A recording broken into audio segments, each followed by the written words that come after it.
Hello YouTube, how's everybody doing? Alright, on this video I'm gonna show you easy quick fix, at least try to fix if this works. If you're having a P0420 code, I'm facing 2017 Ford E350, so I'm getting a P0420 code bank 1. So what that means is the passenger side, mine is a V10, so I have two O2 sensors on the passenger side catalytic converter, and then I have another two on the driver side catalytic converter. So bank 1 means the passenger side, and most likely it's the second one. If you're looking at it from the back of the engine, there's a first O2 sensor, and then after that there's a second one. Something to do with the O2 sensor issue is always the second one. So at least on my case. But what I'm gonna do is I'm gonna take out both. I'm gonna take out both O2 sensors, and I'm gonna dip them in that LA Totally Awesome cleaner.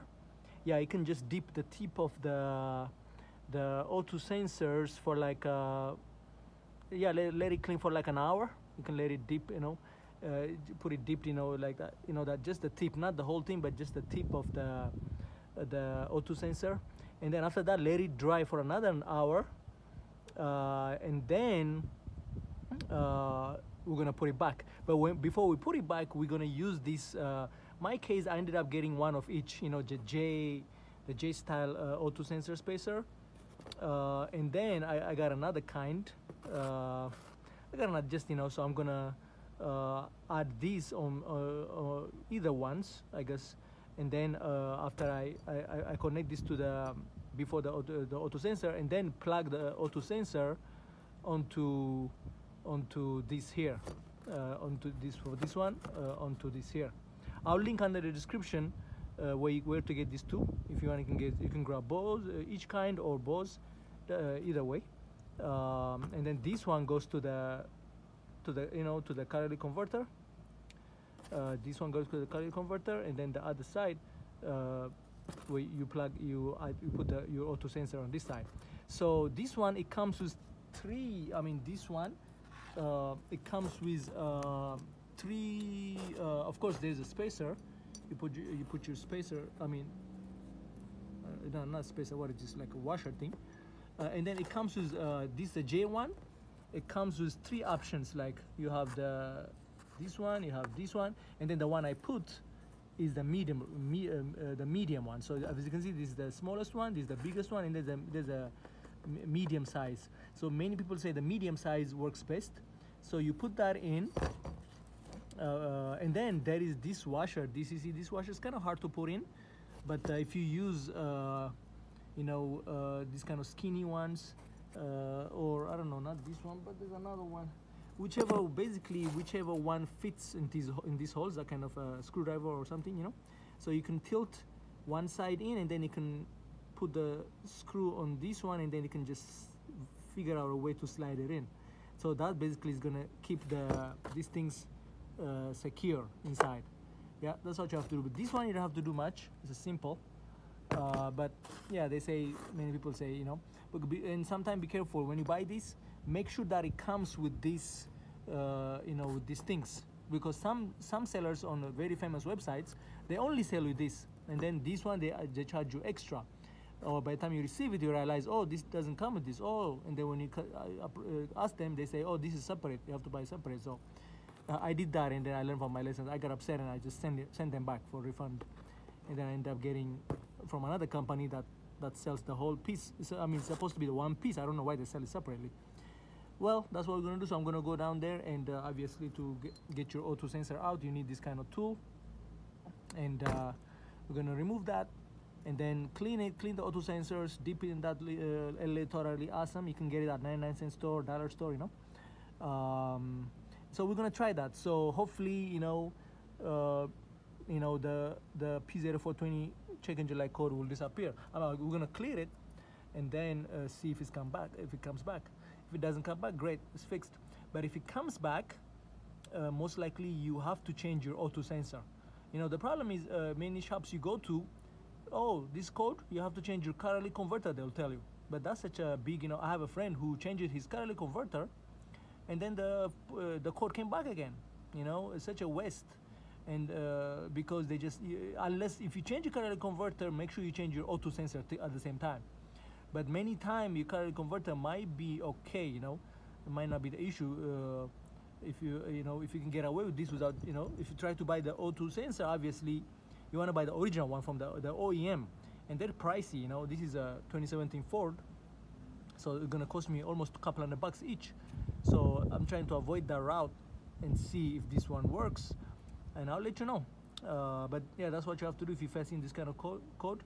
It's not necessarily, you know, mine is a 2017, right? So it only got like 115,000 miles. So how can the catalytic converter go bad, right? I don't think so. So you know, so so yeah, let's see if this solves it. So it's a quick fix. So yep, I'll let you know. All right, thank you. All right, everyone. So I ended up putting the original O2 sensor onto the you know, the J style adapter. It was very hard because the heat shield was on the way, and that O2 sensor is facing up, you know, facing up, you know, so there's not much room to put that in first. But I was forced to remove the heat shield, and then you know, figure out a way, but I ended up doing it. But yeah, as soon as we did that, another code pop up, P0141. So another code pop up, so that means it didn't work. I had no choice but to replace the O2 sensor itself. So in this case, I got lucky because I have an account with Worldpac. I'll link I'll put under the description their company information. I have an account with them, so they carry only OEM stuff for all kind of vehicles, OEM, you know, or OEM compatibility. So I end up buying the O2 sensor for like $63. Amazing, right? If it was at the dealer, it would have been 2 or 3 times more. So I recommend you, you know, if you have a business or some kind of a sole proprietorship or LLC, create an account with the Worldpac, and you get OEM stuff. So yeah, I ended up doing that, and then I put basically still with the new sensor, I still use the J style adapter. Yeah, I still use the J style adapter, and then I put the new O2 sensor on top of that J style adapter. So let's see. Now I can clear the check engine light. I couldn't clear it before, so now I could clear it. So, but I haven't driven it anywhere yet. So I hope this fixed it. I'll let you know under the description. You know, after 2, 3, 4, 500 miles, it's gonna be driven on like 1,000 miles to in the next week. It's gonna go on a big road trip, RV road trip. So I'll find out when it comes back if check engine light disappears or if it came back again. We'll take it from there. But at least we ended up putting a new O2 sensor, P0420 bank 1 sensor 2. So basically bank 1 sensor 2, you only need to replace one O2 sensor, which is the downstream one, the one further from the engine. Basically there's one close to the engine and the one after the engine. That's the bank 2, bank 1 sensor 2. Yeah, bank 1 sensor 2. So it's easy to figure out. It is definitely on the passenger side. If you have two catalytic converters, one on the driver, one passenger. Yeah, so I hope this helps anybody trying to solve the situation without replacing your catalytic converter, and we'll see. All right, hope this helps. Drive safe, guys.